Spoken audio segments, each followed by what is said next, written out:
Mientras gran parte del mundo se levanta contra la ideología de género, sus promotores tienden a responder que la ideología de género en verdad no existe. ¿Existe o no existe la ideología de género? Podemos definir la ideología de género de una manera muy sencilla. La ideología de género es, en una palabra, un conjunto de ideas anticientíficas que con propósitos políticos autoritarios desarraigan de la sexualidad humana su naturaleza y la explican exclusivamente a partir de la cultura. La idea medular de la ideología de género es que sexualmente hemos sido construidos por nuestro entorno y, en consecuencia, estamos llamados a deconstruirnos. Ahora bien, aquellos que argumentan que la ideología de género no existe, rara vez nos dicen qué entienden ellos por ideología. Ideología tiene dos grandes acepciones. Una acepción clásica que entiende a la ideología como un conjunto de ideas contrarias a la razón, contrarias a la ciencia. Esta concepción de ideología ha sido, por ejemplo, la de Carlos Marx. Carlos Marx veía la ideología como un espejo a partir del cual uno veía su imagen invertida, las patas para arriba y la cabeza para abajo. Otra acepción de ideología la brinda hoy en día la ciencia política, que entiende por ideología un conjunto de ideas que, al margen de su veracidad o de su error, sirven para movilizar grupos sociales y políticos específicos. ¿La ideología de género existe o no existe entonces? Tanto si tomamos la primera acepción como la segunda acepción de ideología, la ideología de género es efectivamente una ideología.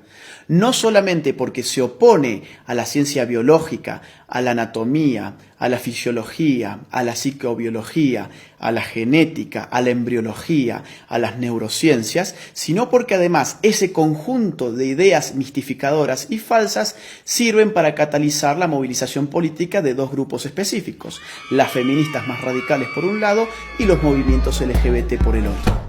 Ahora bien, el problema con la ideología de género no es simplemente que sea una ideología, no es simplemente que sea anticientífica. El problema con la ideología de género es que representa un grave ataque a nuestras libertades individuales. La ideología de género no se puede sostener de no ser por el concurso del Estado. No hay ideología de género sin estatismo. Mírese cualquier país de Occidente que esté aplicando políticas de género y lo que va a ver es un Estado en constante expansión a expensas de la libertad individual de sus ciudadanos. Pongamos esto con un ejemplo claro. Supongamos que Juan se autopercibe como Superman. Él tiene toda la libertad y todo el derecho del mundo de autopercibirse como él quiera hacerlo. Supongamos que Juan, que ahora se autopercibe como Superman, nos dice que se va a arrojar desde un rascacielos. Juan evidentemente puede hacerlo. Lo que no tiene derecho Juan es formar un lobby de personas que se autoperciben como superhéroes y obligarnos a nosotros los ciudadanos a que los percibamos como ellos se autoperciben y mucho menos obligarnos a financiarles sus capas de superhéroes, a financiarles sus tratamientos para convertir su cuerpo en el cuerpo de superhéroes y mucho menos meterse en la conciencia de nuestros hijos y educarlos a través de un sistema adoctrinante en que ellos también pueden ser como Juan el superhéroe. Y ejemplos como este, que evidentemente es algo exagerado, se dan en otro nivel en nuestros países más frecuentemente de lo que pensamos. Por ejemplo, mi país, Argentina. Un señor llamado Sergio cumple sus 60 años. Ocurre que en la Argentina las mujeres se jubilan con 60 años y los hombres con 65. Sergio, muy perezoso, dice, no quiero ir a trabajar más y tengo un estado que me dice que la sexualidad depende de mi autopercepción, que yo soy sexualmente aquello que yo defino ser, no solamente para mí mismo, sino para los demás. ¿Qué hizo entonces Sergio? Fue al Estado, se cambió su sexo frente al Estado, estafó al pueblo argentino porque ahora se jubiló 5 años antes. En Argentina también estamos pagando con nuestros impuestos un programa de televisión pública que se llama Todes. Sí, Todes, porque ahora todos somos tan tontos que no sabíamos hablar y estas élites iluminadas de la ideología de género nos van a reeducar en nuestra forma de hablar. Eso es lo que se llama lenguaje inclusivo y en la Argentina ya lo estamos pagando con nuestros propios impuestos. Veamos otro tipo de ejemplo, un caso argentino, el de Babi Echecopar. Un periodista, locutor, tiene un programa de radio, fue muy crítico con las feministas y recibió una sanción de la justicia. La justicia le ha ordenado ahora al señor Echecopar que él tiene que darle un espacio en su programa radial a feministas y, entre comillas, especialistas en género, durante X cantidad de minutos todos los días. Babi Echecopar y todo su equipo tienen terminantemente prohibido refutar a las feministas y a los especialistas de género antes, durante y después de su participación.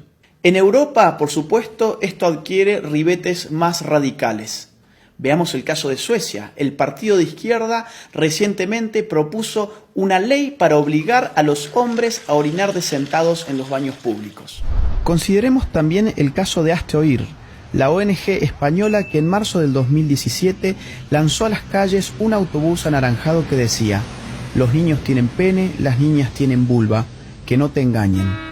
De inmediato, un juez emitió una orden para inmovilizar el autobús, afectando la libertad de circulación y de expresión de Hazte Oír, bajo la presuposición de que decir semejante cosa era un crimen de odio. Después de todo, según la ideología de género, existen niñas con pene y niños con vagina.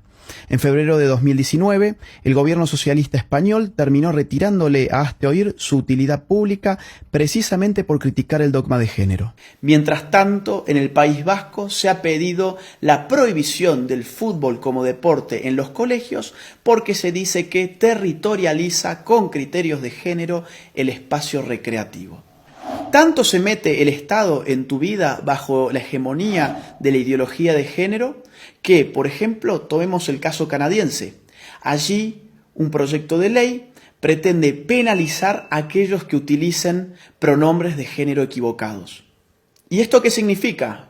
Por ejemplo, yo, llamándome Agustín, si en Canadá digo que en verdad soy Agustina y me autopercibo como una mujer, y un canadiense se confunde y me trata a mí como él en vez de ella, yo podría judicializarlo y él podría terminar hasta 6 meses preso por no aplicar el pronombre de género correcto respecto de mi nueva identidad de género. Pensemos, si no, en otro reciente caso de la Argentina. Florencia de la B, un travesti muy famoso de mi país, recientemente en la ciudad de Carlos Paz, ganó el premio a la actriz del año. A un locutor cordobés se le cruzó por la cabeza criticar esa premiación alegando que el premio a la actriz del año correspondía a una mujer. Hoy ese locutor está enfrentando un proceso judicial y ha sido ya castigado por instituciones estatales por expresar su opinión al respecto. Los ejemplos abundan y llevaría horas enunciarlos todos. Lo bueno es que en América Latina tenemos todavía la posibilidad de levantarnos. Todavía estamos a tiempo para decirle no a la ideología de género, sí a la vida, sí a la familia, sí a la libertad. La ideología de género ofrece liberación, pero uno da vuelta a la página y se encuentra en todos los casos con una nueva prohibición. Se encuentra con un Estado avasallando los derechos individuales de sus ciudadanos, aumentándole los impuestos, diciéndoles qué pensar, qué no pensar, cómo hablar y cómo no hablar. Nadie que defienda verdaderamente la libertad individual puede estar en favor de una ideología que no solamente amplifica las dimensiones del Estado, sino que se mete con lo más íntimo del ser humano, con su conciencia. Por eso es imprescindible, ahora más que nunca, y aprovechando la pluralidad de fuentes que la red nos ofrece, salir finalmente de la ignorancia, contrastar las informaciones para poder tener una opinión verdaderamente propia y libre. Soy Agustín Laje para Los Ignorantes. Gracias por ver este video, te invitamos a compartirlo y a seguir a Los Ignorantes en sus redes sociales.